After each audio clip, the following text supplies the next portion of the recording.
nyiptake Lurah Bagong ical wujuding Lurah Bagong babar wujuding yaksa dadosaken kagyat kadra kasan Lurah Bagong wau.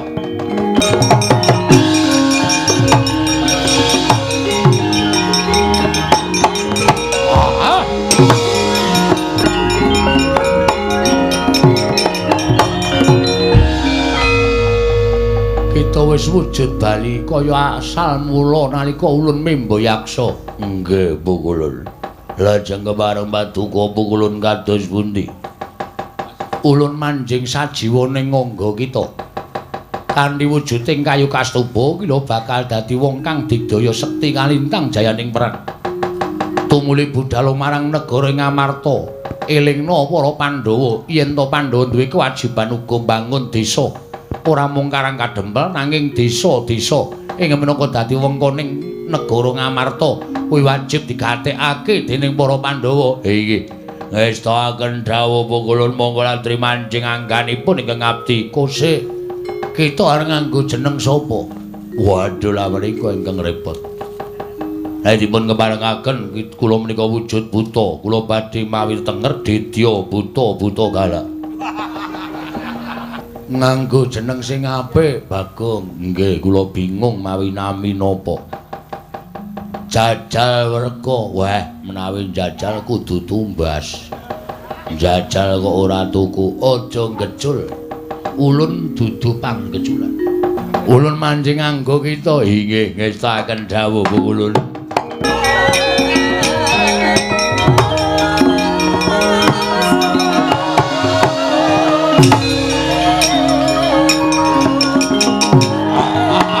Sampeyan mboten kudu mateni Pandhawa. Ming ngaturake keringkiyane, rak ming cukup to. Kepenak kok Kakang. Ora usah dadak digawe repot, ora usah dadak digawe angel. Sampeyan ngendika yen Pandhawa kuwi matine dingenekke utawa dingonokke. Niku mengke sing mangkat makarya aku kalih Kurawa, mboten sah sampeyan sing kudu magang karya. Sampeyan ming ngendikake seranane Pandhawa mati niku piye? Lho, perkara kula meng ngomong, ning niku dadi jalaran mati ning para Pandhawa. Niku embane kaya dene, kula menika ora mangan nangkane ning gabul pulute. Tegese kula ora tumindak, ning kula nyandang dosane. Niku mboten apik, Dipate. Wis to, sakniki ora sang rembug perkara apik karo Allah. Apik karo Allah niku wis ana ket biyen dereng sampeyan wonten ing alam padang niku donya niku entene ming werna loro. Apik Allah bener luput padang peteng bejo cilaka pun ngoten mawon. Saiki kok dadak ngrembug perkara apik karo Allah.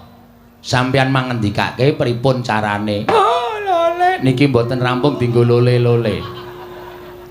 Niki sampeyan mang paring pangandikan nek ming lola-lole ngoten niku mengke ngentek-entekke wektu. Kula kudu piye, Dipate? Sampeyan mang paring pangandikan. Nek kula ora gelem ngandhakake krinyaning para Pandhawa, tegese Kakang Prembandurna Lemeru Ngastina menika ming lair batine sampeyan ngrangkul Pandhawa. Niku bakal dadi dukaning anak Prabu Ngastina. Nek kula ngandhakake krinyaning Pandhawa nika nun sewu lho, Di. Amit lho. Kula kok cengkah karo ati kula dhewe. Cengkah perkara piye? Pandhawa niku siswa kula. Mongko siswa menika kula rangkul kaya dene anak kula dhewe. Kaya dene anak kula dhewe. Kula tresnani. Lah kok dadi kula ajeng mentala ngandhakake kringyaning para Pandhawa. Niku ora padha karo kula niku wong sing ora duwe rasa kamanungsan. Jaman saniki kok ngrembug rasa kamanungsan. Pun to. Saniki niku akeh menungsa sing kelangan rasa kamanungsan, ning satu kewan malah kewalik duwe rasa kamanungsan menika pirang-pirang. Pun sampeyan saniki mengendika kringyaning Pandhawa niku teng pundi? Nek sampeyan boten purung paring pangandikan, kula tak wangsul teng Ngastina, kula tak bali teng Ngastina, apa sing enten teng Sukalima niki arep kula aturke dening Sinuwun Prabu Ngastina. Tertentu panjenengan entuk duka, gedhe-gedhene sampeyan bakal nampa pidana saka anak Prabu Ngastina. Oh, lole meneh. Oh iya, nggih Dipate ya. Pun kula akoni. Kula rumangsa isa mukti ngawibawa Nyakrawati mbau denda kaya ngeten iki. Kaya ngene sing kula rasake babagan derajat pangkat blanda donya Sukalima ora kurang niku saka peparing anak Prabu Ngastina.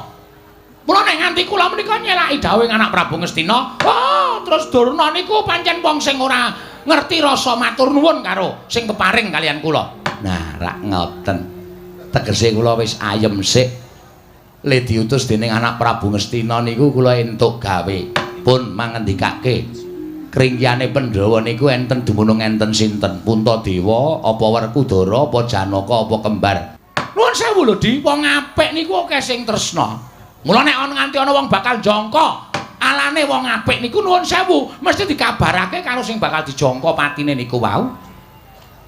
Mula nek cara kula sampeyan arep jangka patine para Pandhawa niku aja kandha sapa-sapa, merga ketoke wong niku mungsuhi karo para Pandhawa, ning jebul keput tangan budi karo para Pandhawa. Wekasan ngerti nek sampeyan bakal mateni para Pandhawa terus dilaporke karo wong niku wau. Lah konangan. Wekasan Pandhawa wis tata-tata samapta gati sawegaing diri.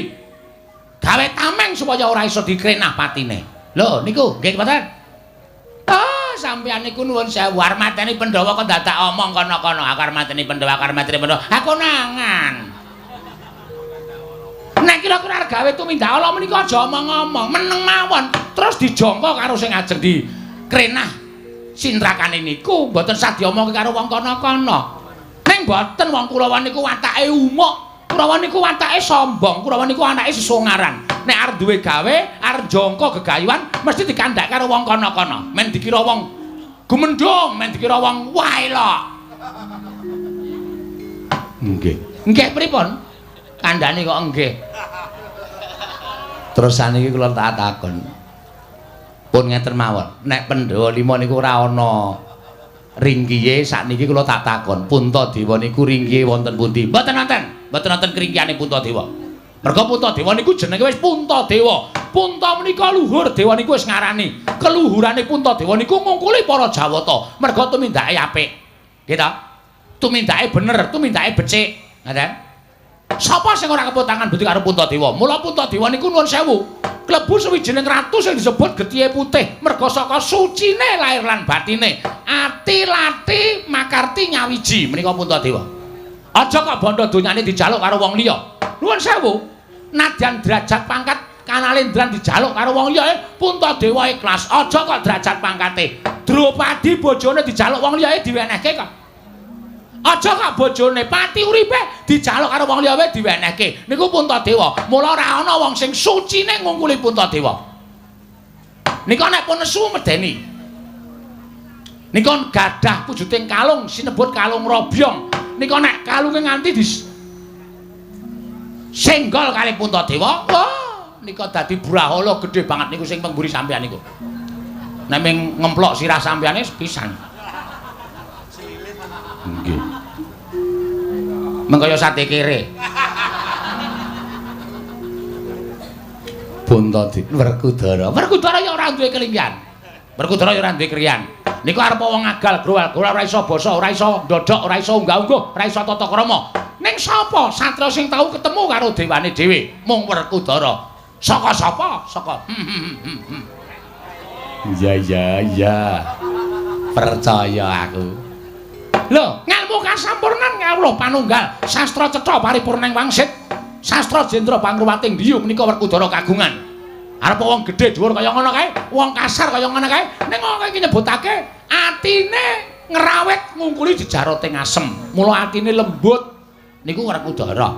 Tur kagaduhan kekuatan ingkang gegilani. Sapa ta sing arwani karo Werkudara? Kurawa 100 niku mlumpuk kabeh genjot karo Werkudara. Nek ra mutar mbok kula delok wonge. Janaka saya meneh nika larange jagat lan curing bawana. Lha matene Janaka ajeng cara pripun? Ajeng mangpateni ajeng mangobong dewaning geni niku mara tuwane Janaka. Ngerti mantune mati diobong duripke meneh. Ajeng mangpateni cemplungke segara, dewaning segara niku mara tuwane Janaka. Ajeng mangpateni mang pendem dewaning bumi mara tuwane Janaka. Mudhar ora kowe? Susah to pikiran sampe? Nggih. Angel nggih. Angel, mula rasa digarap. Senengane kok. Ning nek liyane Pandhawa niku apa ya ana sing bebetengi Pandhawa? Lho, wonten Depate, wonten. Sapa? Siji Natandrawati, loro Semar Badranaya. Sapa sing arep ngungkuli kekuatane Natandrawati? Menika panjalmaning Wisnu, dewa sing tukang nentrepke jagat Dewe sing tukang ngandum kabagyan niku Bathara Wisnu manjalma sajuga angganing Nata Ndarawati. Mula Nata Ndarawati menika nuwun sewu. Menika angel dijangka kringkianipun Nata Ndarawati. Merga lantip panggraitane panjenengane iso weruh lelakon sing dheweke ora ngerti, panjenengane iso weruh lelakon sing bakal kelakon. Panjenengan ajeng jangka pati ning Nata Ndarawati wis pirsa dhisik lho, Sengkuni kok Kurawane arep mateni karo aku. Utusan karo wong-wong supaya nyegat laku sampean. Angel dijangka Dewate. Sulit. Sulit niku asu jengkelit. Angel. Nggih. Terus sijine liyane Nata Ndarawati, Semar. Kula kok ketonton paduka kok pidhato nggih mling-samlingse kok. Sumambrah. Wong pidhato kok digatekke lho. Semar Badranaya. Lho, Semar menika arep mung derajate ngaceplek 8 sauda 3 saurupan. Wong-wong batur saumpamane. Ning Semar niku kekuwatane ngedape-dape. Mula akeh sing padha nyebut pusaka bisa kandha jimat sing bisa ngucap niku Semar Badranaya. Jaman rumiyin Semar diboyong dening sinten kemawon. Saking negari Pancawati kepengin boyong ora iso, saking negari Ngastina kepengin boyong ora iso. Tumuli Semar nemtokke urip enten negari Ngamarta. Lah, wiwit dinten menika Pandhawa tansah luput senjata tawa tegesipun dipun jangka patinipun dhateng sinten kemawon boten saged kasempatan menika awit kekiyatanipun Semar Badranaya. Oh, nah mulane arep kepengin mateni Pandhawa niku nuwun sewu kudu iso nyingkirke Semar kalih Kresna niku bakal dadi srana patining para Pandhawa. Terus carane nyingkirke pripun? Kon pindah kontrakan. Mboten maksude nyingkirke niku dipateni. Patih kok lambat banget iki. Oh, dipateni nggih. Mang ngomong, goleki saklare ngono, mang ngomong nggih, Pun. Menungso sing kudu dipateni. Nggih, ya kuwi Semar kalih Kresna. Pun niku mawon. Nek niku iso dipateni kula iso nemtokke Pandhawa niku bakal ringkih. Wong ringkih niku bakal gampang dipercaya. Ning nek Semar karo Kresna niku tesih meger-meger. Tesih cetha pocapane, cetha panyawange nggone nyawang glaring jagat esem bulan. Wah, taunana windanana. Nadyan dijangka kaya ngapa bebasan sampeyan njaluk bantuaning dewa. Mboten iso bagi patining para Pandhawa Depati Sengkuni. Gek timbalana kae kok malah merem-merem kok malah turu bocah kuwi. Oh, mana kawan Bagong gawe kaget. Atiku dene kowe sowan ana ing Sukalima, janur gunung kadingaret. Monggo adat sabene kowe kuwi ora nate sowan ana ing Sukalima. Bagong kowe padha raja sak praptamu. Panakawan. Pangestunipun Penemban Durna tansah winantu ing kabagyan sowan kula tebih saking Sambikala kepareng kula ngaturaken sembah sumungkeming pangabekti kula kunjuk. Oh iya tak tampa.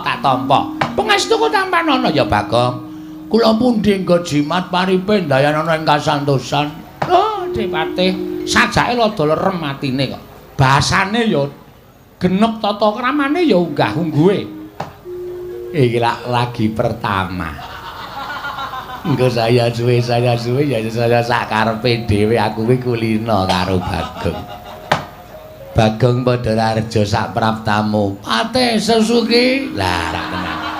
Sengguna lali Sengkuni. Winantu ing kabagyan sowan kula kepareng kula ngaturaken sembah pangabekti kula kunjur kena Pate. Iya Bagong tak tampa pangestuku tampanana. Kula pundi nggo jimat. Bagong padha raja sak praptamu. Ndara Satama? Iya. Wilujeng Ndara bekti kula kunjuk? Iya, pangestuku tampanana. Nggih. Keng ibu pundi? Hus. Ngandel ora. Wis. Men kepengin kangen Tahu tak nggo balapan jaran Wis ngandel ora.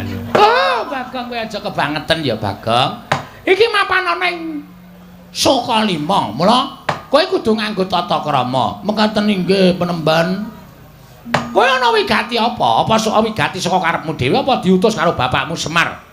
Sowan ana ing pertampan Sukalima lah kok dadi mengijen tanpa ruang. Nuwun sewu Penemban.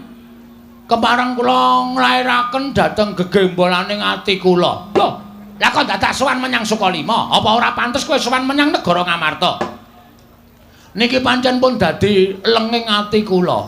Kula kepengin sowan wonten ing pertapan Sukalima. Awit kula ngertos Penemban Durna menika mujudaken satunggiling guru maha guru. Ingkang saestu lantip panggraitane. Sedaya sami mestani nek Durna niku ala, Durna niku elek, niku jane ora nyata, ming fakta. Anu napa? Niku ming napa jeneng kabar burung sing boten wonten nyatane. Ning tumrap kula Begawan Durna menika satunggiling pandhita ingkang lantip panggraitane tur tresna dhateng siswa-siswanipun. Buktinipun ndara-ndara kula Pandhawa nalika alit dereng saged napa-napa panjenengan kula wentah dados siswa Sukalima saniki sami lantip panggraitane dados pitataning satriya punjer-punjering para sinatriya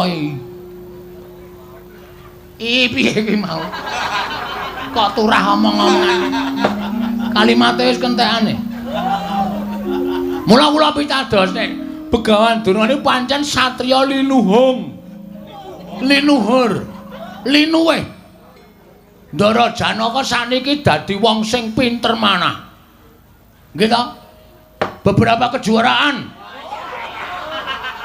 disabet semua pialanya niku awit panggulawentah sampean iya pancen Janaka kae mulang manah aku terus saniki Ndara Werkudara duk nalika pados banyu degan banyu suci Perwitasari ya tirta pawitra mahning suci niku sampean sing maringi jaman golek ngelmu kasampurnan kawruh panunggal sastra patri cetha sastra cetha paripurning wangsit sastra jendra hayuning rat pangruwating ndiu niku sampean nggih peparing terus sampean didhawuhi supaya nyemplung wonten ing samudra Ndara Werkudara nurut kalih dawuhing Begawan Durna wekasan ketemu kalih Dewa Ruci terus paring tirta pawitra maning suci kaya ngoten kok wong do ngandhani nek Begawan Durna niku eleke nggon ngendi kula tak takon asline sampean niku suci asline sampean niku pendhita asli mboten kok pendhita mbiyeh-mbiyeh kaya sing kondang sakniki niku. Wah, cepate mangrukokke niku bakal iso njunjung derajat kula. Mengke riyen to. Mengke riyen ampun bombong atine sik. Ken neruske ature ken neruske. Terus wigatine kaya apa? Nah. Sowan kula mriki menika Penemban. Kula menika estunipun nggadahi raos susah ing batos. Merga kawontenan dusun kula menika sampun boten kanten-kantenan. Kawontenan desa kula, desane Bapak Karangkadempel menika sameneika sampun boten tentrem, sampun boten ayem, sampun boten rukun. Langkung-langkung wonten menyebarnya nggih menika gosip virus corona. Niku membuat resah para penduduk desa, wekasan wis pokoke padha nungsang puyang gudel bingung. Gregeten kula tuku dayaju mbangane corona. Ngandel ora, saya suwe rak saya ora cetha to. Kok sik Bagong kuwi aja ngawu gawar ngawur. Terus piye? Nah, terus kula niku jane kepengin bangun desa. Bangun desa kula supaya pulih. Wong niku padha ngerti marang ketentreman, ngerti marang kerukunan lan ampun gampang disok-sok karo napa niku pawarta sing saya gawe memedhi tumraping para kawula. Srana kula kepengin bangun desa. Ning kula ngertos wong ajeng bangun desa niku mboten mung agalan tok, tegese ora mung kekuatan lahir tok. Ning uga kekuatan batin. Nah, mula saking menika dinten menika Penemban kepareng mboten kepareng kula badhe suwita dados siswa panjenengan. Kula dados cantrik panjenengan lan mugi paduka Sang Maha Guru kula. Keparenga maring ana wejangan ngelmu kekuataning batin tumraping kula menapa kekuatan batin kedah kula upaya wonten pundi papanipun kula pitados kalian Penemban Durna napa sakrep pengendikaning Penemban Durna badhe kula nut kula badhe ngestokaken dawuh Sekap semanten atur kula nawi wonten lepatipun anggen kula ngunjatur kiranging parama sastra lan kiranging basa diagung pangaksami wekdal kula aturaken dhateng Bapak Pranatacara matur sembah nuwun. Piye, Kang? Oh, mangke riyen Dipati, mangke riyen. Niki wonten srana ning sampean meneng mawon. Oh, nggih. Lho, kok sik Bagong? Lah musuh itu karo Begawan Durna kuwi apa lahir batin? Serius. Lahir batin. Bumi langit dadi paseksen. Menawi ngantos kula mangke niku antaraning ati lan lati kali ati ora nyawiji sampeyan mangesotke kula. Mangsotke Bagong kere sak lawase. Kula kinten ket biyen kula nggih pun kere. Yen pancen kowe lahir batin bakal tak udaneni. Jernyatane yen pancen Begawan Durna kuwi nampa siswa ora milah-milahke siswa sing duwe derajat pangkat, siswa sing sugih apa sing miskin, nanging bakal tak tampa lahir batin nggonmu swita karo aku. Estu penemban, tenan Bagong. Pola nyenengake matur sembah nuwun nika kula nggawa gula teh. Oh iya. Menika diaturke sakniki napa mengke? Mengko wae gampang. Nggih. Engko ndak kowe kabotan. Wenting kok. Wong mung seprapat-seprapat. Ya wis ora apa-apa. Tak tampa wong kuwi jenenge tresnane murid karo siswa. Nggih, matur sembah nuwun tanpa pepindhan. Lah ingkang salajengipun kula nyuwun dawuh kula badhe kaparingan menapa dinten samangke kula nyuwun pangendikaanipun Begawan Durna. Oh, Bagong kowe tak kandhani ya. Nggih. Iki mau aku karo Adipati Harya Sengkuni kuwi nedeng ngrembug bab impen. Lho. Ngimpi? Iya. Sampeyan ngimpi ngapa? Ditiliki teng 1001 malam mawon. Mengke teng mriku menawi impenipun kembang menika loro, menawi godhong menika 3 lajeng dipun wolak-walik mawon. Panjen bocah nek wis tumindake elek iki kaya ngono kuwi. Aku ngimpi, iki aku ngimpi yen to kowe kuwi mangku Sang Hyang Rembulan, Bagong. Weh, tegese napa niku? Kowe bakal entuk kanugrahan sing gedhe, kowe bakal entuk kabejan sing gedhe. Lan apa yang mbok aturake mau mbok menawa jumbuh karo impenku, nggonmu bakal dadi panutaning para kawula sak padukan Karang Kadempel nggone bakal mbok bangun mau. Sayekti iki mengko mbok menawa dadi srana kasembataning sediamu, Bagong. Wah, jan tepat. Ora ana klerune. Ndekno Pandhawa kuwi ya akeh pendhita-pendhita sepuh. Begawan Abiyasa kae ya pinter, ning aku ketoke ora srek suwita karo Begawan Abiyasa kae. Terlalu halus. Aku golek pendhita sing kira-kira so halus so kasar. Ya gelem tumindak elek, ya gelem tumindak apik. Kok kayane cocok Penemban Durna. Iya, Bagong. Matur sembah nuwun Penemban. Lajeng impenipun menapa? Lah, iki mau sejatine aku bakal paring pangandikan kalawan kowe. Nggih. Kemaringipun paring pangandikan menapa? Kowe tak kandhani ya. Bakal kelakon penjangkamu, bakal kelakon nggonmu bakal kedunungan sarta bisa mbangun desa. Waton kowe bisa ngupaya kang aran Kayu Kastuba Mulya. Kayu Kastuba Mulya? Iya. Kowe dadi srana syarat wangunaning desa ing kemapan ana ing panggonanmu. Yen kowe bisa nggayuh Kayu Kastuba Mulya, oh, mbok menawa kowe bisa sak traju sak babak karo Raden Werkudara, siswaku nduk nalika semana. Lha madosi teng pundi niku? Niku toko kayu do enten mboten nggih? Nek Kayu Kastuba Mulya kuwi dudu kayu sak lumrahe. Ning kayu kuwi kayu duweni daya, kayu kuwi duweni kekuatan. Kayu kuwi kayu sing malati. Sarta kayu ing saben wong ora duweni. Ya kuwi Kayu Kastuba Mulya. Terus anggenipun ngupadi wonten pundi? Nah, kowe tak kandhani. Kayu Kastuba Mulya kuwi papane ana ing Gunung Candrageni. Waton kowe bisa munggah ana ing Gunung Candrageni, iso nggayuh Kayu Kastuba Mulya. Oh, apa ingkang mbok jangka bisa kasembatan? Pewangunaning desamu bakal ngrembaka para kawan Bagong. Gunung Candrageni niku pundi? Oh, Gunung Candrageni kuwi sak pinggire Gunung Mahameru. Kowe mapan ana ing ana Tibrasara, kowe munggah ning Gunung Candrageni. Ing kono ana wujuding kawah. Kowe nyemplunga jroning kawah. Kowe modar iki engko. Nuwun sewu. Kula mlebet wonten Telenging Kawah. Kowe mlebon ning Telenging Kawah. Mengko jroning kawah kono kowe bakal nemokake wujuding kayu Kastuba Mulya. Nuwun sewu. Napa kula mboten pejah, Bagong? Kowe kelingan ora Werkudara? Ora ana jamak lumrahe wong kang padha ngiyas karo pengendikaning Begawan Durna. Wong akeh wong kang ora padha percaya karo Begawan Durna ing atase golek ngelmu kok nyemplung Telenging samudra. Nanging ngelmu kuwi papane menyang endi papan wae. Waton percaya kowe karo gurumu, mesti kowe bakal entuk ngelmu. Kowe entuk ingkang mbok jangka, kowe entuk ingkang bakal mbok gayu. Oh nggih. Nggih ngestaken dawuh. Nek wis mantep ya mantep, yen iya ya iya, yen ora ya ora. Yen wani aja wedi-wedi, yen wedi aja wani-wani. Kuwi kudu mbok cekel sing kukuh bako. Nggih, siap. Wani ora? Wonten.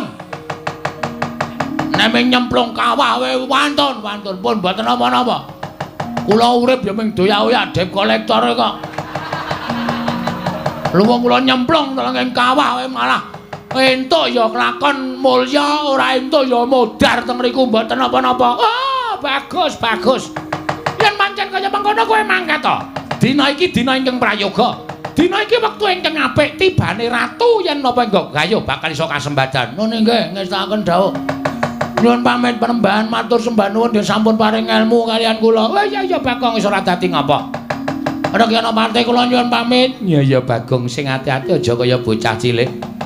Ndara Satama kula nyuwun pamit. Ya Bagong sing ati-ati aja kaya bocah cilik. Nun nggih. Sampun nggih penembahan. Oh iya Bagong tak sangoni puja sesanti. Nereng sambi kala sak laku jantramu. Muga-muga kasembatan penjangkamu. Nyuwun pamit tambahing pangestu sing ati-ati aja kaya bocah cilik Ponokawan Bagong.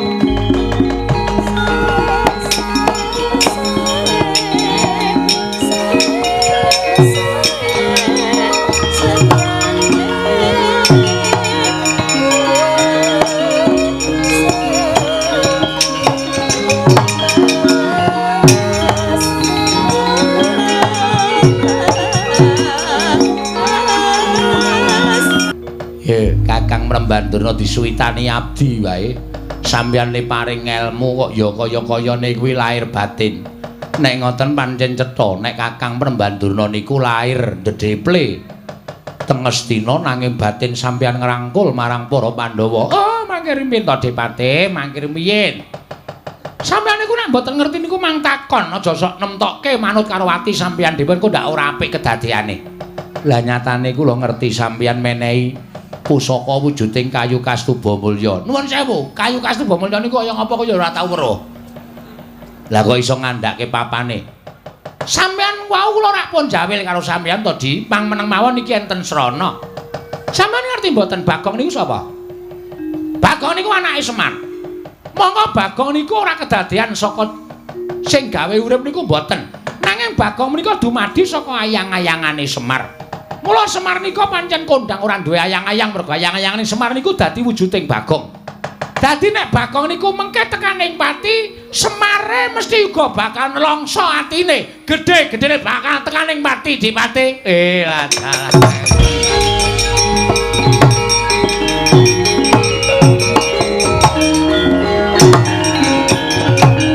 Oh, Dipati, pripun? Bagong munggah wonten ing Gunung Candrageni ora ana ingkang bakal bisa bali urip. Mesti bakal tekaning pati. Nggih, kula ngaturake panuwun. Lah, kejaba saka niku gandeng kula wis menehi dalan. Mula sampeyan ya kudu makarya, makaryaning ing abdi kepatihan pripun Kakang Mrembandurna. Kurawa mangketake. Bagong dilimpe ning dalan, pateni teng dalan. Upama mengko munggah Candrageni Bagong ora tekaning pati, ning nek Kurawa melu gawe srana pati ning Bagong niku luwih becik lan luwih prayoga. Oh nggih, ngestaken dawuh. Nek ngoten kula tak medal njaba, kula tak ndhawuhi para sata Kurawa laku dedemitan. Yen perlu Bagong dilimpe dipateni. Pun ngoten mawon. Bagong mati Semar pepes ora duwe kekuatan. Semar mati Pandhawa ringkih. Mateni Pandhawa angel mijet wae nganti suwe banyu sinaring. Kula nyuwun pamit Kakang. Nggih, ngatos-atos Di, ngatos-atos.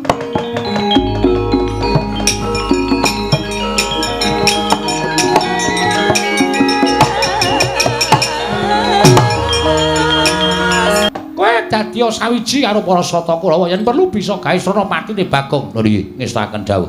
Bubarna para cantrik mangyu dijangganke padha mangarsama. Pun bapa wong atuamu nedya manjing telenging pertapan. Nggih, ngestaken dawuh Bapa Penemban. Kaya wis ora ana dawuh maneh, Ger, anak Wasatama.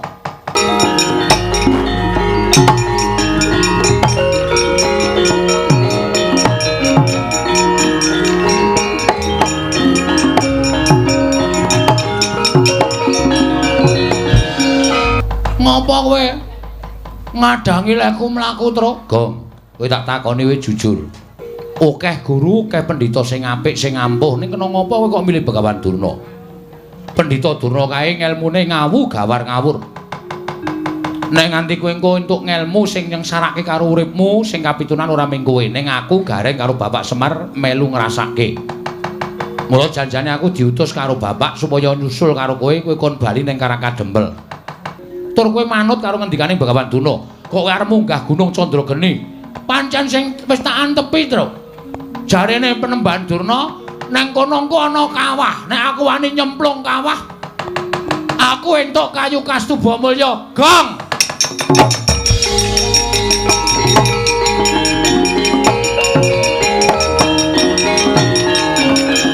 Kowe eling ora to, Le?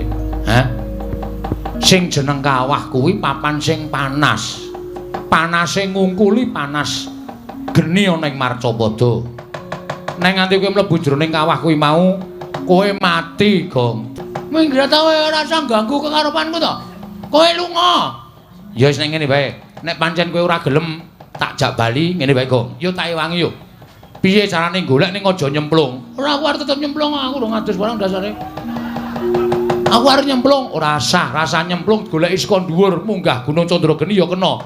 Ning digoleki saka dhuwur. Ora, wis to kowe mulya. Kowe mulih ora? Kowe ora mulih salin perkara karo aku lho. Ora ana kakang, ora ana adi lho iki. Gong, ora edan kowe. Ora edan iki serius aku. Gelem mulih ora? Ora gelem mulih.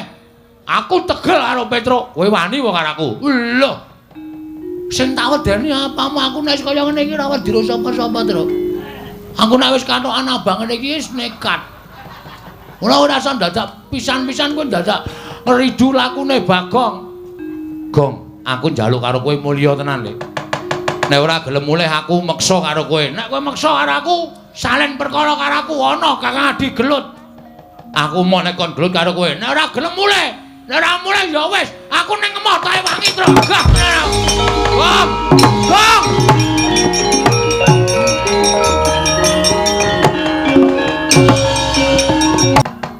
Jupuka tombak sing ampuh utawa sing landhep clorongan tombak saka kene si Bagong. Yen Bagong kena tombakmu tekaning pati, ngendikaning Kakang Penemban Durna, Bagong kuwi nyawane Semar. Bagong ki ayang-ayangane Semar. Yen Bagong mati, Semar mesti melu tekaning pati. Mara coba Bagong lepasana pusaka. Yen pancen tekaning pati, kowe karaku wajib munjuk atur ngersanipun anak Prabu Duryudana. Lho nggih, ngestaken dawuh saking mriki. Aja ketok lho, Nggir. Aja ketok lho, ndak ketara. Ndak ketara.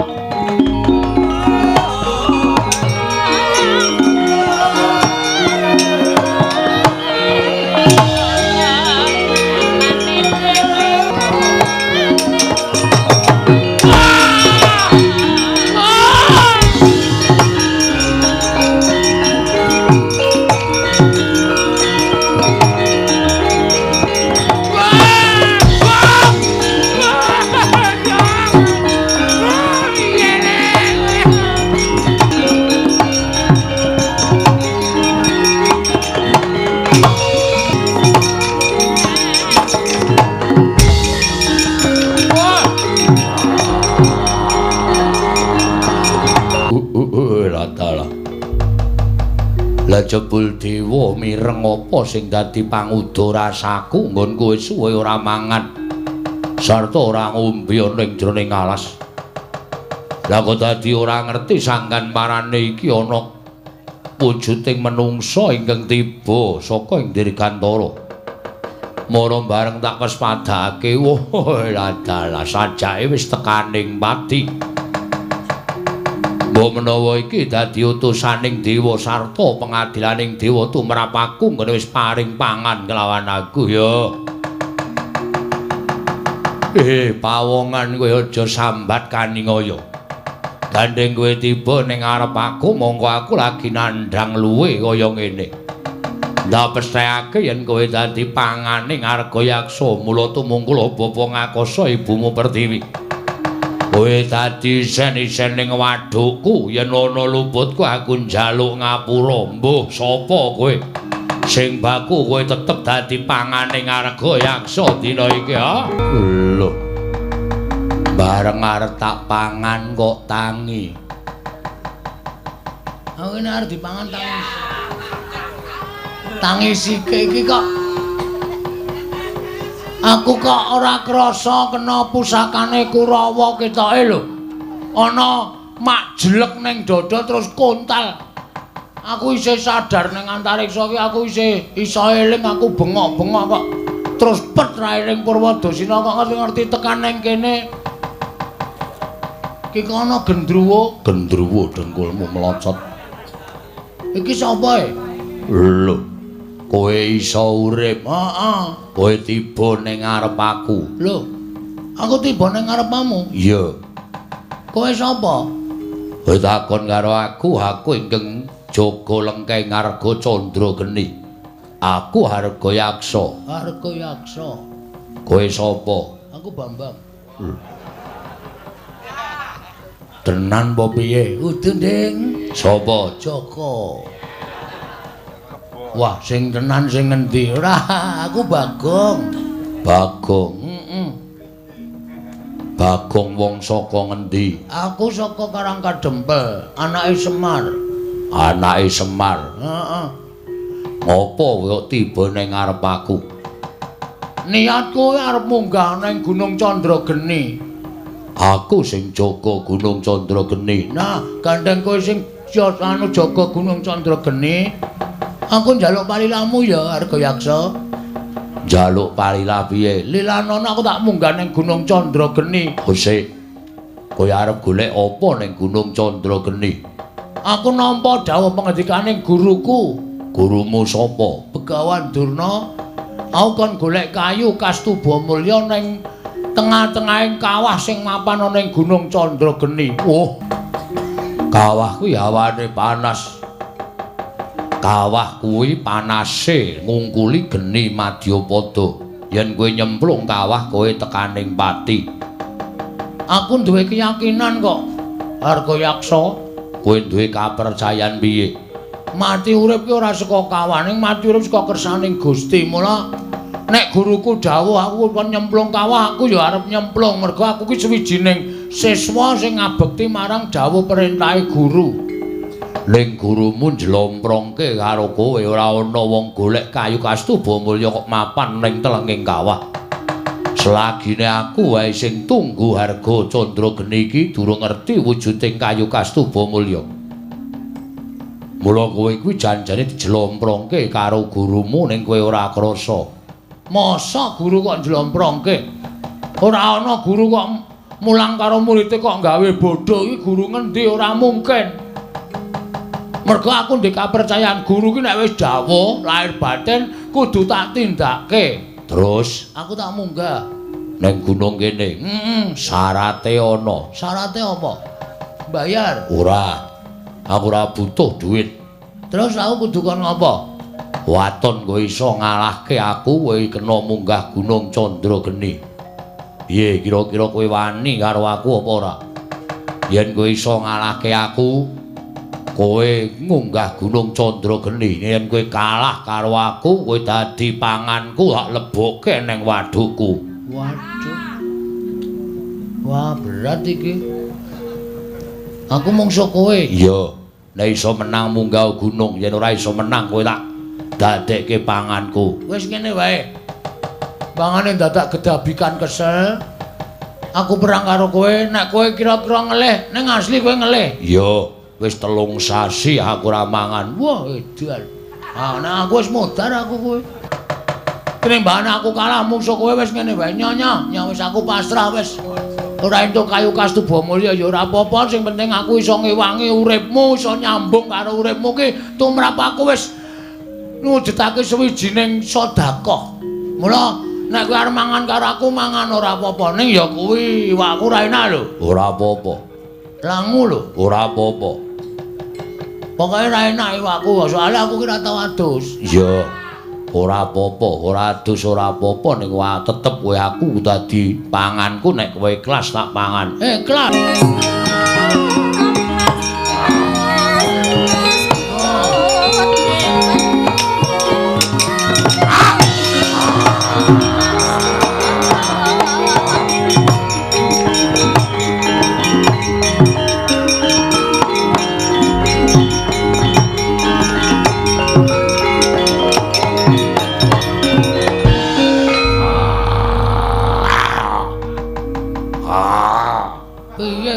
Dimot e.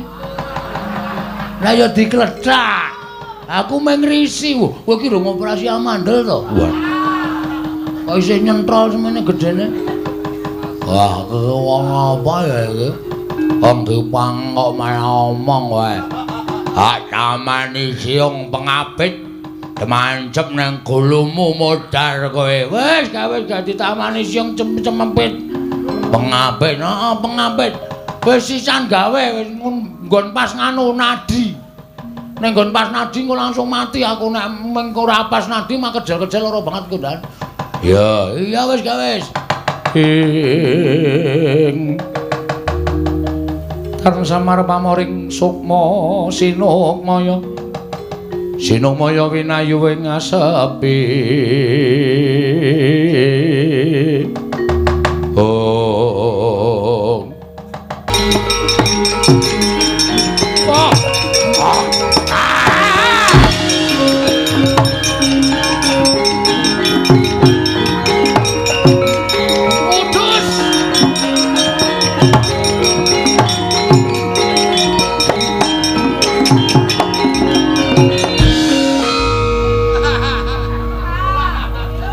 Aku malah ngedep kaca pengilon.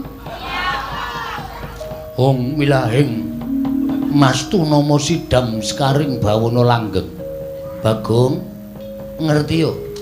Ulun ingkang tansah momong kelawan jeneng kita. Sejatine kita kuwi uga titisaning dewa, mung dewa ingkang ora nate den ucapake dening para titah. Weh. Samane ku dewa to? Iya, kok elek. Mergo sing tak njingi ya raine kaya bokong. Wah, iki dewane ya atos iki suarane. Panjenengan sinten asmane? Ulun Bathara Baworsari. Ulun Bathara Baworsari ingkang tansah momong kita, saksuwene kita wujud Bagong kaya ngono. Panakawan. Aduh, pukulun.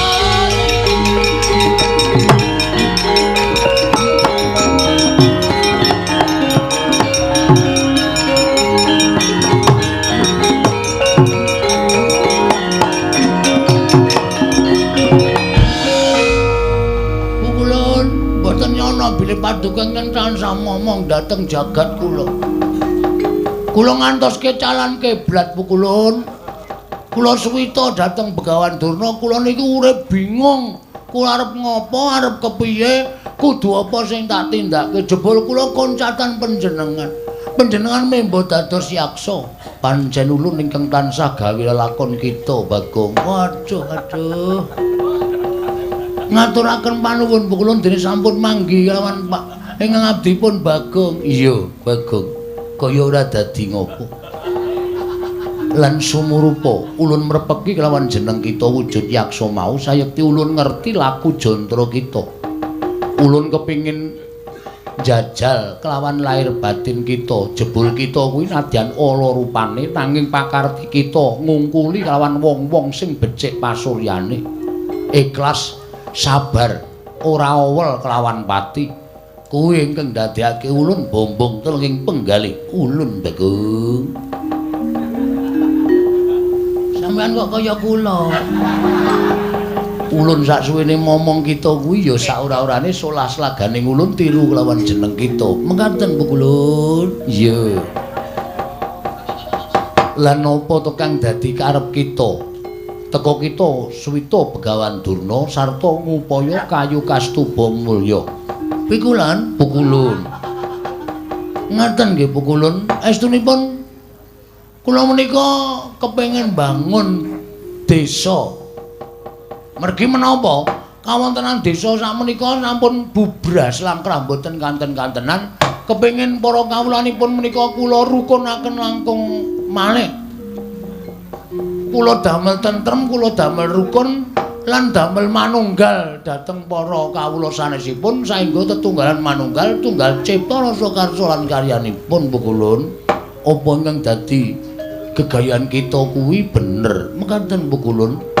Nanging Begawan Durna paring dawuh kedah ngupaya wujudipun kayu kastuba mulya Pukulun. Bagong wonten dawuh apa ingkang dadi gayuhan kita mau sayekti jebul saknyatane dudu kita ingkang tanggung jawab. Sebabe menapa Pukulun? Karang Kadempel kuwi ke bawah keperintah ngendi? Karang Kadempel menika ke bawah keperintah negari Ngamarta. Monggo rusaking desa Karang Kadempel kuwi kok dadi tanggung jawab kita. Ing mestine dadi tanggung jawabing para Pandhawa, nanging sabab apa? Teka para Pandhawa wisuh lumuh ngentasi perkara. Malah kita ingkang budidaya mbangun desa Karang Kadempel. Yen to kaya mengkono ora ana pigunane Pandhawa dadi songsong pengayomaning para kawula, teka ora gelem nyumurupi rusaking desa Karang Kadempel Bagong. Terus mula kang sangka kuwi satenane iki dudu pakaryan kita, nanging gandeng kita wis duwe niat saka pamrayoga ulun Bagong, kita kudu ngelingake lawan para Pandhawa. Yen kita bisa ngelingake marang para Pandhawa supaya eling yen to duwe wewengkon kang aran Karang Kadempel ingkang dina iki lagi rusak kahanane. Mula para Pandhawa kudu gelem dandan-dandan Karang Kadempel. Ewadene Pandhawa ora gelem dandan-dandan Karang Kadempel, cetha yen to Pandhawa ora pantes minangka dadi songsong pengayomaning kawula sak negara Ngamarta Bagong.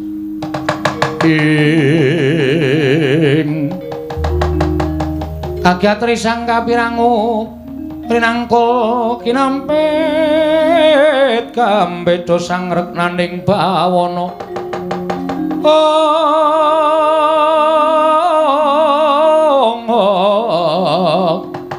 Ya situ kang walang ati.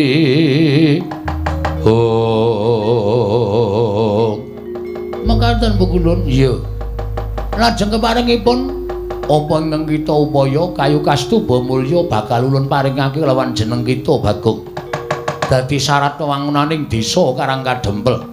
Nanging sadurunge kita ndandani desa Karang Kadempel luwih dhisik elingna para Pandhawa. Ora jeneng kita wani lan para Pandhawa nanging ngelingake sabab piyayi sepuh padha ngendikake, wong kang pinter padha ngandhakake sak apik-apike wong isih eneng alane.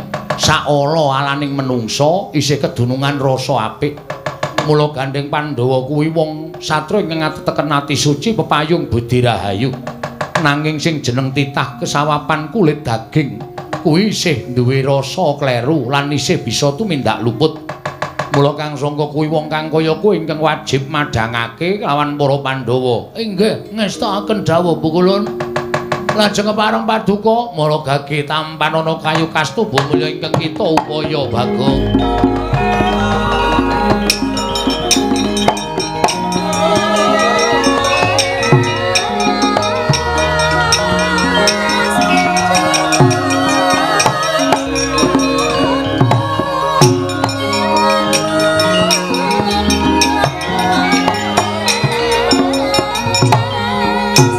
Matur panuwun tanpa pepindhan. Lajeng selajengipun niki pripun Pukulun? Nek kula wujud Bagong kaya ngeten niki nek nganti kadenangan para Pandhawa mesti malah kula didukani entek amek kurang golek. Mula kula nyuwun pambiyantunipun Iwang Pukulun Bathara Bawarsari ingkang tansah momong dhateng jagat kula. Kula nyuwun senjata pitulung supados kula mboten wujud Bagong. Kita bakal ulun dandani tanpa beda kelawan kaya ulun nalika semana. Wujud napa Pukulun? Celeng. Udu. Wujud buta Bagong. Wujud buta kados panjenengan kala wau. Iya Bagong. Sawise kita wujud buta, ulun bali lawan jagat kita. Ulun bali momong lawan kita Bagong. Nggih, ngestakaken dawuh lan dadi pangertenmu. Yen to niyate Durna lan Kurawa kabeh mau sayekti ora kok bakal maringi bebungah wujuding kayu kastuba mulya. Nanging mun dadi srana nggone bakal padha kepengin gawe patimu. Sabab kita kuwi dumadi saka ayang-ayangane Semar. Ulun ingkang diutus dening Sang Hyang Jagat Giri Pratingkah kinen manjalma wujud titah saka asal mulane alan ayang-ayanganing Semar Badranaya. Mula kita ulun dandani wujud yaksa kaya ulun alun bali manjing anggo kita. Nun inggih ngestakaken dawuh sawise kaya mengkono kita budhal marang Praja Ngamarta. Barang wamuk ana ing Praja Ngamarta. Wah, mengke nek wong-wong Pandhawa mboten wonten sing ngalahke kula, aja kuwatir. Iki dadi sarana Pandhawa eling kelawan desa Karang Kadempel supaya Pandhawa uga mbantu kelawan nggon kita duwe niat bangun Karang Kadempel. Ngestakaken dawuh pukulun. Megenga napas sawetara Panakawan Bagong. Tan samar pamoring sukma sinukmaya winah ya ing asepi. Sumimpun teleng ing kalbu pambukaning warana.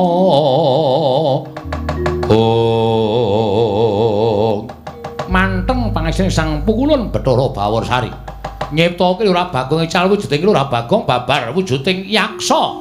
Dadosaken kagyat kadra kasan Lurah Bagong wau.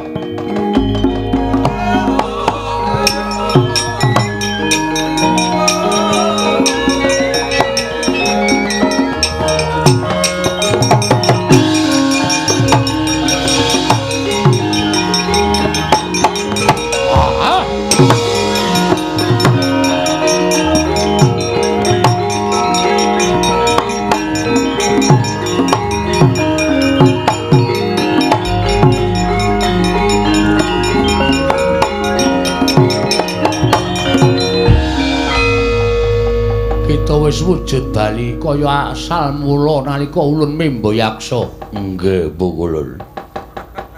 Lajeng kepareng paduka Pukulun kados pundi? Ulun manjing sajiwaning ngangga kita. Kanthi wujuding kayu kastuba kila bakal dadi wong kang digdaya sekti kalintang jayaning perang. Tumuli budhal marang negara Ngamarta. Elingna para Pandhawa yen to Pandhawa duwe kewajiban uga mbangun desa. Ora mung Karang Kadempel nanging desa-desa ing menapa dadi wengkoning negara Ngamarta kuwi wajib digatekake dening para Pandhawa. Iki ngestakaken dawuh Pukulun monggo latri manjing angganipun ingkang ngabdi. Kosek kita arep nganggo jeneng sapa? Waduh la menika ingkang repot. Dipun keparengaken kula menika wujud buta, kula badhe mawi tenger dedya buta galak. Nganggo jeneng sing apik, Bagong. Nggih, kula bingung mawi nami napa. Jajal Werka. Wah, menawi jajal kudu tumbas. Jajal kok ora tuku, aja ngecul. Ulun dudu panggeculan. Ulun manjing nganggo kita. Inggih, ngestakaken dawuh Pukulun.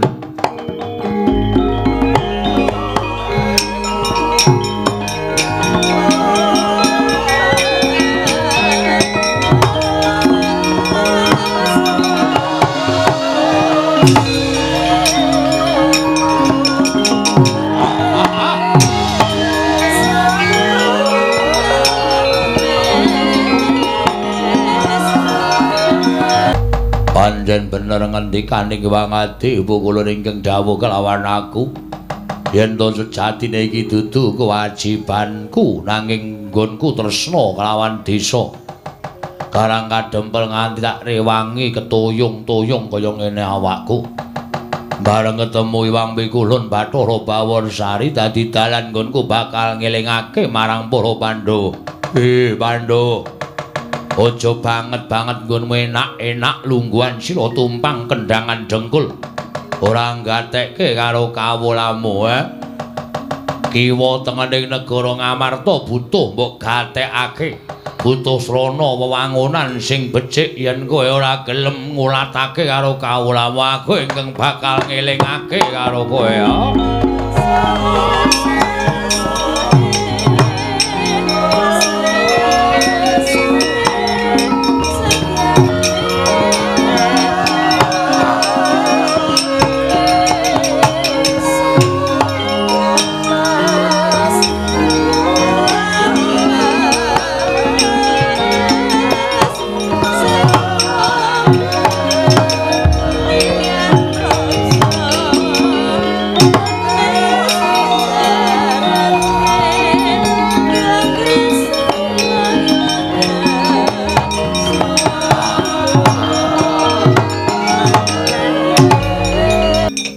tanpa sangkan marat wani ngamuk ning negara Ngamarta sapa jajal werka.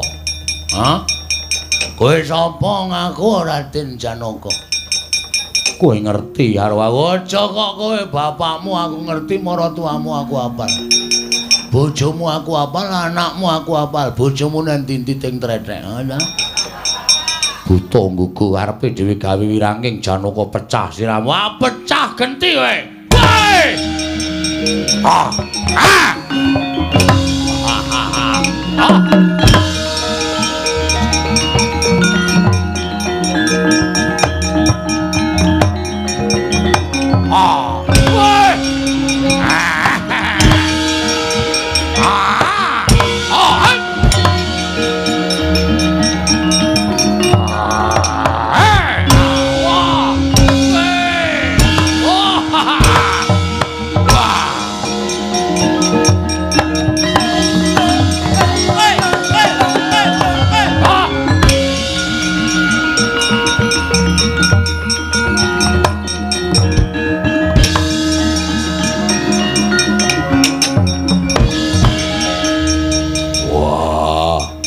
Eneng buta rambute digelung kaya aku. Oke, salon buka.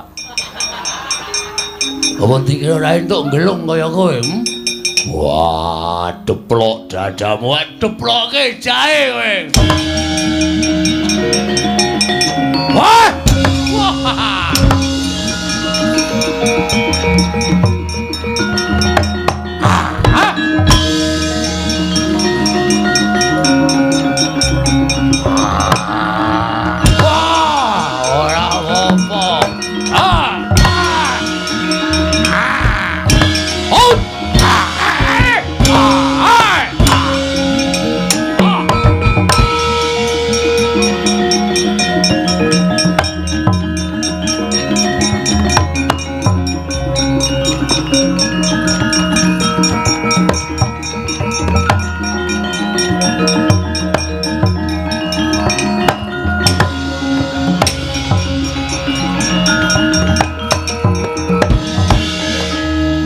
Werku Dara kalah.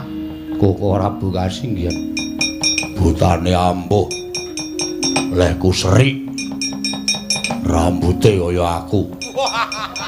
Lah wong ming dipadani rambute kok lara ati lho. Wah, sing madani ming wujud buta. Kresna kakangku mangsa Baranga. Kaya ngapa wujude tak tandangane.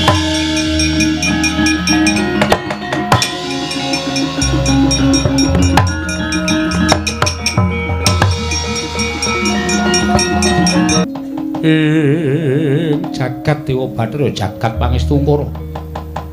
Kena dayane apa lah kok dadi iso wujud buta kaya mengkono kowe? Buta apa kae tibane Kyai Senjata Cakra? Lakon babar jatining wujud parate.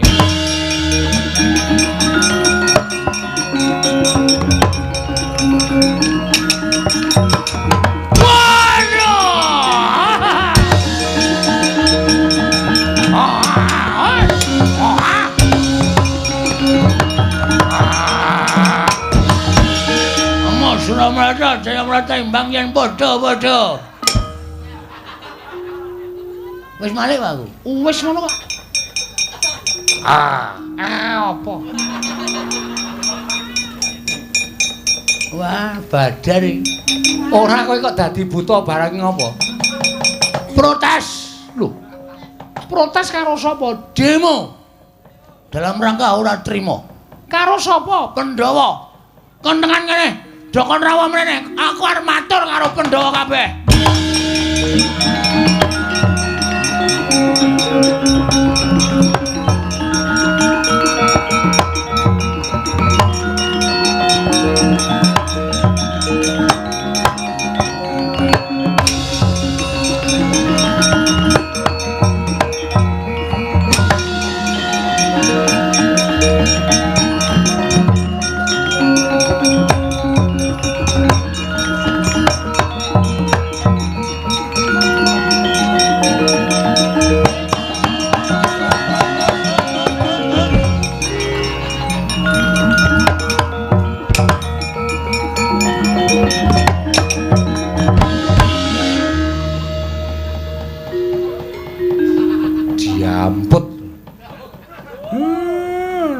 menapa joget kok dijegal. Ana kawan Bagong. Nggih. Bagong. Nggih. Bagong. Nggih. Nggih, Bagong. Kowe sik. Bagong nggih. Aja dhisik kowe. Nggih. Selak kesusu lho. Iya. Alon-alon. Bagong urip. Maksudnya aku kon mati. No ya. Sik, Pak. Diem, Pak. Nuwun sewu. Kula nyuwun tulung Ndara Kresna supados nglempakaken para Pandhawa menika istunipun kula ajeng nyuwun prisa. Sampeyan dadi pengarep niku nuwun sewu sing manggatekke napa-napa sing teng jero kedaton nggih. Napa-napa sing teng kiwa tengening negara. Sing nang Karang Pradesan sing nang gunung-gunung ora tok gatekke. Ya ngono kuwi napa pripun minangka dadi pengarep. Kudune sampeyan niku adil. Kudune sampeyan niku tansah tedhak niti priksa dhateng para kawula. Kula kandhani nggih, Gus. Karang Kadempel niku owah-owane werna-werna. Kawulane aja ora rukun, kabeh ora tentrem. Mula nganti kula tak rewangi lunga saka Karang Kadempel pamrih kula. Nek Semar niku wis ketuwan kon bangun. Mula sing kudu bangun nggih anak-anake niki. Ning kula iso apa nek mboten nonton pambiyantune ndara-ndara kula Pandhawa. Kula niku mung masyarakat lemah. Kula niku mung wong cilik. Kula niku mung batur. Selagine kula sing derajate batur wae duwe gagasan bangun desa. Lah sampeyan sing gadah wewengkon kok tanpa mikir wewangunaning desa Karang Pradesan niku nuwun sewu, iso delengke apa ora? Nek ora iso delengke ora masalah. Tak bangune dhewe. Ning kula ora arep suwita karo sampeyan. Kula ora arep suwita karo ndara-ndara Pandhawa. Saniki sampeyan penak, saniki sampeyan iso lenggah duwe derajat, duwe pangkat. Kok terus ora nyawangi sor sing mangsa wang dhuwur terus. Mengko nek klilipen ngrekoso lho sampeyan. Ngoten. Napa-napa sing dumadi enten ngandhap niku manggatekke. Ngoten. Karang Kadempel niku bapak ya iso apa wis tuwa. Bapak niku mbangun kayangan wis ping pira ya, Pak ya? Heeh. Wis kesel bapak niku lho bagiane Bagong bangun desa. Ning nek Bagong ora dibantu sampean-sampean ora bakal Bagong nglakon bangun desa. Lah manunggaling sampean minangka Gusti kula kalih para kawula tetunggalan manunggal iso mbangun desa mujudake rakyat ingkang tentrem ayem manunggal rukun tunggal cipta rasa karsa lan karyane mujudake negara ingkang adil makmur warata tias bagya mulya. Mengkono. Nek kula ora wani matur ngenten iki sapa sing arep wani matur kaya ngenten iki? Kula minangka dadi wakiling masyarakat nyuwun karo sampeyan mawi sesandheyan kalih para masyarakat kawula alit bangun wewangunan, bangun desa, bangun kutha supaya kabeh katon sae, katon endah, katon becik, katon ayem lan katon tentrem. Mengko ndak selak sampeyan dirasani kawula lho. Nek wis kebacut ngrasani, wah wis saya tipis kapercayaning kawula karo sampeyan, saya ngrekoso sampeyane dadi nalendra ndara.